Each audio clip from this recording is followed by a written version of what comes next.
Assalamualaikum warahmatullahi wabarakatuh.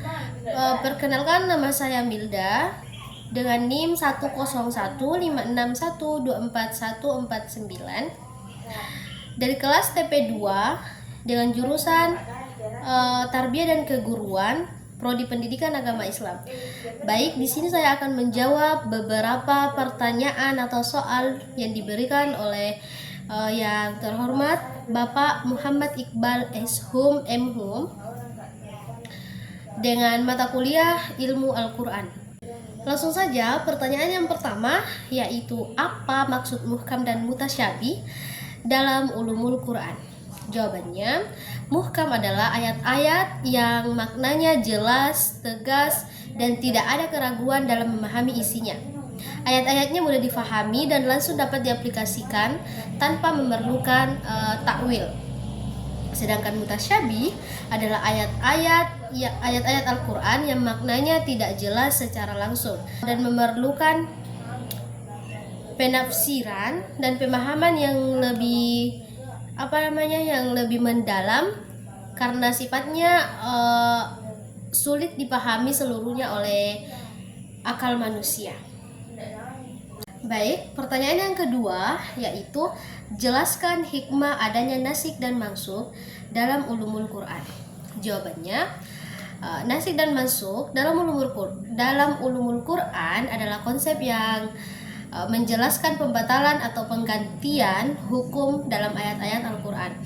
Berikut beberapa hikmahnya yaitu pertama, kemudahan dan keringanan dalam beribadah.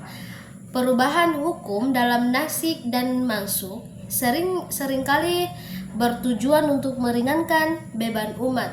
Misalnya aturan puasa yang awalnya lebih berat kemudian digantikan dengan yang lebih ringan pada tahap berikutnya. Hikmah yang kedua yaitu pengajaran secara bertahap. Proses nasik dan mansukh menunjukkan bahwa Allah Subhanahu wa Ta'ala mendidik umatnya secara bertahap sesuai dengan kemampuan dan kondisi mereka. Yang ketiga, fleksibilitas dalam syarat. Hukum yang dinasak menunjukkan bahwa syariat Islam mampu menyesuaikan dengan situasi dan kondisi tertentu. Yang ketika kondisi masyarakat berubah, hukum tertentu bisa diganti dengan hukum yang lebih relevan.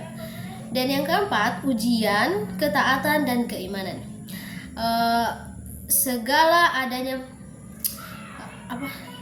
Dengan adanya perubahan hukum, Allah menguji sejauh mana umatnya beriman dan taat kepadanya.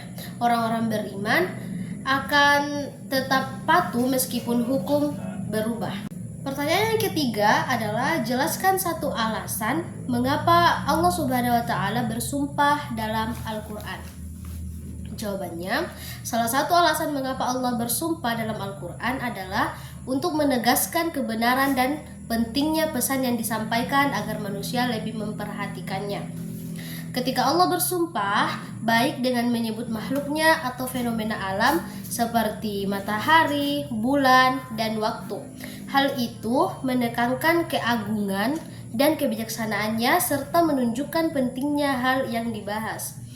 Sebagai contoh, dalam Quran surah Al-As, ayat Allah bersumpah dengan waktu, yaitu demi masa, menekankan betapa berharga dan pentingnya waktu dalam kehidupan manusia. Sumpah tersebut juga menjadi tanda peringatan serius yang mengarahkan manusia untuk merenungkan kekuasaannya dan bersungguh-sungguh mengikuti petunjuknya. Pertanyaan selanjutnya yaitu jelaskan apa yang dimaksud amsal dalam Al-Quran. Jawabannya, amsal dalam Al-Quran merujuk pada bentuk perumpamaan atau analogi yang digunakan Allah untuk menjelaskan satu makna atau konsep tertentu. Perumpamaan ini seringkali disampaikan dalam bentuk kisah, ilustrasi, dan gambaran simbolik untuk memudahkan pemahaman umat manusia terhadap ajaran Islam. Adapun macam-macam amsal yaitu amsal syarihah atau perumpamaan yang jelas. Yang kedua amsal kafiyah yaitu atau perumpamaan tersirat, dan yang ketiga amsal mursal yaitu peribahasa Qur'ani. Pertanyaan yang terakhir atau yang kelima, jelaskan apa tujuan dan maksud Allah memberikan kisah-kisah umat terdahulu dalam Al-Quran. Jawabannya,